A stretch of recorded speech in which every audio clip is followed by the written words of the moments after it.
बच्चों, जैसा कि मैंने पिछला चैप्टर जो स्टार्ट किया था विद्युत रासायनिक श्रेणी, उसमें उसमें मैंने आपको विद्युत रासायनिक श्रेणी के बारे में पढ़ाया था कि उसमें धातुओं को कैसे रखा गया है, उसके लक्षण क्या हैं, उसके अनुप्रयोग क्या हैं और उसके एग्जाम्पल बताए थे। अब उसी चैप्टर में आज का जो टॉपिक है वो है ऑक्सीकरण तथा अपचयन। तो ऑक्सीकरण क्या है इसको हम अच्छे से समझते हैं। वह प्रक्रम जिसमें एक या एक से अधिक इलेक्ट्रॉन त्यागे जाते हैं, मतलब जैसे कोई अभिक्रिया है उसमें एक या एक हो सकता है इलेक्ट्रॉन, दो हो सकते हैं, तीन हो सकते हैं, चार हो सकते हैं, त्यागे जाएं, निकाले जाएं, तो वो प्रक्रम क्या कहलाएगा? ऑक्सीकरण कहलाएगा। जैसे कि जेडन धातु, जिंक धातु सॉलिड अवस्था में है और ये कितने इलेक्ट्रॉन बाहर निकाल रही है? 2 इलेक्ट्रॉन बाहर निकाल रही है, और जिसके कारण जेडन पे कितने प्लस आ रहे हैं? 2 प्लस। जितने इलेक्ट्रॉन कोई धातु बाहर निकालती है उतने ही प्लस उसके ऊपर आते हैं, तो जेडन डाई पॉजिटिव बनना है। सोडियम 1 इलेक्ट्रॉन बाहर निकाल रहा है तो सोडियम पे 1 प्लस आ रहा है, तो ये भी क्या है? दोनों ही एग्जाम्पल काहे के हैं? ऑक्सीकरण के हैं, क्योंकि यहाँ पर इलेक्ट्रॉनों को क्या किया जा रहा है? त्यागा जा रहा है। अब अगर हम इसके अपोजिट बात कर लें तो वह प्रक्रम जिसमें इलेक्ट्रॉनों को ग्रहण किया जाए, ले लिया जाए, ठीक उल्टा उसका, वो क्या होता है? अपचयन होता है। ठीक है, याद रखिएगा, बिल्कुल अपोजिट है। उसमें त्यागे जा रहे थे इलेक्ट्रॉन और इसमें क्या किए जाएंगे? ग्रहण किए जाएंगे, तो यह क्या कहलाएगा? अपचयन कहलाएगा। जैसे कॉपर डाई पॉजिटिव, Cu पे 2 प्लस हैं, ये 2 इलेक्ट्रॉन ग्रहण किया और Cu सॉलिड अवस्था में आ गया, मूल अवस्था में आ गया। मैग्नीशियम पे डाई पॉजिटिव है, मतलब 2 प्लस हैं, 2 इलेक्ट्रॉन की कमी है तो उसमें 2 इलेक्ट्रॉन ग्रहण कर लिए और Mg सीधे हमारी मूल अवस्था में प्राप्त हो गया। तो यहाँ इलेक्ट्रॉनों को क्या किया जा रहा है? ग्रहण किया जा रहा है, इसलिए ये कौन सा प्रक्रम हुआ? अपचयन हुआ। मतलब ऑक्सीकरण और अपचयन दोनों एक दूसरे के क्या हैं? अपोजिट प्रक्रम हैं। ये दोनों उल्टे हैं, विपरीत हैं एक दूसरे के। अगर एक याद करोगे दूसरा याद हो जाएगा। अब आते हैं अपचायक तथा ऑक्सीकारक। अगर आपने ऑक्सीकरण अपचयन समझा है तो ये आपको बहुत आसानी से समझ में आ जाएगा। ऑक्सीकरण अभिक्रिया होती है एक होती है अपचयन अभिक्रिया। ऑक्सीकरण अभिक्रिया में जो पदार्थ इलेक्ट्रॉन देता है, याद रखिएगा, ऑक्सीकरण अभिक्रिया में जो पदार्थ इलेक्ट्रॉन देता है वो क्या होता है? अपचायक, उल्टा होगा। ऑक्सीकरण अभिक्रिया में जो पदार्थ, ऑक्सीकरण अभिक्रिया कौन सी होगी? जिसमें इलेक्ट्रॉन दिए जाएं। अब जो पदार्थ दे रहा होगा इलेक्ट्रॉन वो क्या हो जाएगा? अपचायक हो जाएगा। अब उल्टा कर दो, अपचयन अभिक्रिया में जो पदार्थ इलेक्ट्रॉन ग्रहण करता है, ठीक है, इलेक्ट्रॉन ग्रहण किए जाते हैं ना, तो अपचयन अभिक्रिया में जो पदार्थ इलेक्ट्रॉन को ग्रहण करता है वो पदार्थ क्या कहलाता है? ऑक्सीकारक कहलाता है। ठीक अपोजिट है। जैसे कि एग्जाम्पल समझ लो, जेडन 2 इलेक्ट्रॉन देकर जेडन डाई पॉजिटिव में बदल गया, तो यहाँ पर इसने क्या किया? 2 इलेक्ट्रॉन दिए, इसलिए जेडन क्या है? अपचायक है, क्योंकि यह इलेक्ट्रॉन देता है। कॉपर डाई पॉजिटिव, इसने क्या किया? 2 इलेक्ट्रॉन ग्रहण किया है, यहाँ प्लस लगेगा, एरो लग गया है गलती से, प्लस लगेगा यहाँ पे। 2 इलेक्ट्रॉन ग्रहण किया और Cu में बदला है, सॉलिड अवस्था में आ गया, तो इसने 2 इलेक्ट्रॉन ग्रहण किए, इसलिए ये यहाँ पे क्या है? ये हमारा क्या है? ऑक्सीकारक है, याद रखिएगा, ग्रहण किए इस वजह से। अब आगे हम चलते हैं। अब हमारी अगली रिएक्शन आई ऑक्सीकरण अपचयन अभिक्रियाएँ या रेडॉक्स अभिक्रियाएँ। तो अभी आपने 2 अभिक्रियाएँ अलग अलग पढ़ी थी, एक पढ़ी थी ऑक्सीकरण और एक पढ़ी थी अपचयन।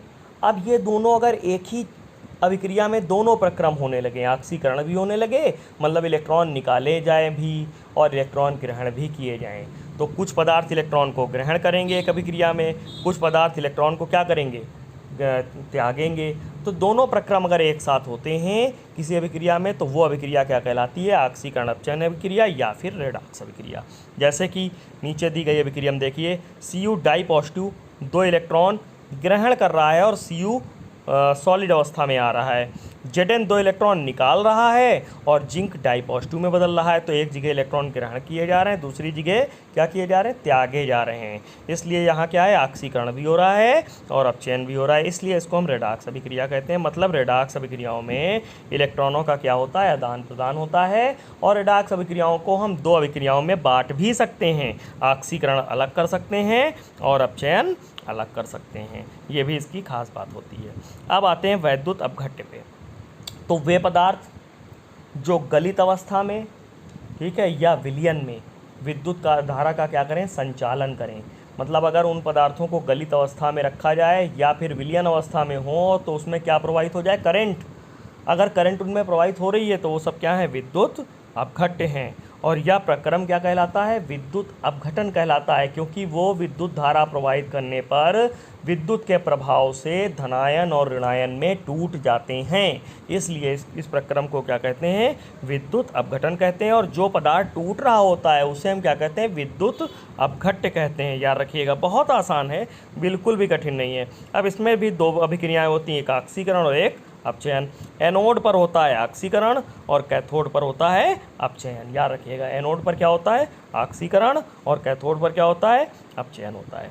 अब हम आगे एग्जाम्पल समझ लेते हैं। कैल्शियम हाइड्राइड CaH2, अगर इसमें आपको लिखा हुआ समझ में ना आए तो मेरी बात सुन लीजिएगा अच्छे। CaH2 कैल्शियम हाइड्राइड, इसका विलयन लेते हैं, इसमें विद्युत धारा प्रवाहित करते हैं, तो ये Ca डाई पॉजिटिव और 2H माइनस में टूटता है। Ca डाई पॉजिटिव का मतलब है धनायन और 2H माइनस का है मतलब ऋणायन। तो ये धनायन और ऋणायन में टूट गया, इसलिए ये क्या था, विद्युत अपघट्य था। और ये विद्युत धारा प्रवाहित करने पर टूटा है, इसलिए ये क्या क्रिया क्या है, विद्युत अपघटन है। याद रखिएगा। अब हमने पीछे बताया था एनोड पर क्या होता है, ऑक्सीकरण, और कैथोड पर क्या होता है, अपचयन। तो देखिए, कैल्शियम ने 2 इलेक्ट्रॉन ग्रहण किए और कैल्शियम धातु के रूप में आ गया, तो ये क्या है, अपचयन, क्योंकि यहाँ इलेक्ट्रॉन ग्रहण किए जा रहे हैं, जहाँ इलेक्ट्रॉन ग्रहण किए जाते हैं वो अपचयन होता है। और हाइड्राइड आयन में 2 इलेक्ट्रॉन ज़्यादा हैं, तो उसने 2 इलेक्ट्रॉन निकाल दिए हैं, तो हाइड्रोजन गैस मुक्त हो गई है, इसलिए जी का मतलब गैस है। तो ये क्या है, ऑक्सीकरण, ये कहाँ हो रहा है, एनोड पर हो रहा है, अपचयन कहाँ हो रहा है, कैथोड पर हो रहा है। अब इसके बाद आता है इलेक्ट्रोड, कि इलेक्ट्रोड क्या है। जब किसी धातु की छड़ को उसी धातु के लवण के जलीय विलयन में डुबोया जाता है, जैसे कापर धातु की छड़ है तो उसको हम कापर सल्फेट में डुबो दें, तो कापर क्या हुई, धातु की छड़ हुई, कापर सल्फेट क्या हुआ, उसी धातु के लवण का जलीय विलयन हुआ। तो धातु की छड़ या तो धनावेशित हो जाती है या फिर ऋणावेशित हो जाती है। इस धनावेशित या ऋणावेशित छड़ को ही हम क्या कहते हैं, इलेक्ट्रोड कहते हैं। याद रखिएगा, अब इलेक्ट्रोड आवेश के आधार पर इलेक्ट्रोड 2 प्रकार के होते हैं, एक होता है कैथोड और एक होता है एनोड, क्योंकि या तो धनावेशित होगी या फिर क्या होगी, ऋणावेशित होगी। तो इसलिए आवेश के आधार पर इलेक्ट्रोड कितने प्रकार के होते हैं, 2 प्रकार के होते हैं। अब हम आगे चलते हैं, विद्युत चालकता, कि विद्युत चालकता क्या है। थोड़ा चालकता है थोड़ा सा गलत लिखा है, इसको सही कर लीजिएगा। विद्युत चालकता, किसी तार में धारा के मार्ग में उत्पन्न रुकावट को हम क्या कहते हैं, प्रतिरोध कहते हैं। इसको कैसे लिखते हैं, कैपिटल R से। अगर कोई तार है उसमें धारा के मार्ग में रुकावट जो उत्पन्न होती है, उस प्रतिबाधा को, रुकावट को ही हम क्या कहते हैं, प्रतिरोध कहते हैं। इसको कैसे लिखते हैं, कैपिटल R से। इसका मात्रक क्या होता है, ओम होता है। और प्रतिरोध का अगर हम उल्टा कर दें, व्युत्क्रम कर दें, तो इस व्युत्क्रम को ही क्या कहते हैं, उसकी चालकता कहते हैं। मतलब अगर प्रतिरोध बढ़ेगा तो चालकता घटेगी, प्रतिरोध कम रहेगा तो चालकता बढ़ेगी। याद रखिएगा, प्रतिरोध जितना कम होगा तो चालकता उतनी ज़्यादा होगी। इसीलिए कहा जाता है कि तार जितना मोटा आप लगाएंगे प्रतिरोध उतना कम होगा, और इसलिए उसकी चालकता क्या हो जाएगी, बढ़ जाएगी। जब हमें ज़्यादा लंबे खंभे की दूरी ज़्यादा होती है घर से, तो तार मोटा लगाना चाहिए ताकि प्रतिरोध कम रहे।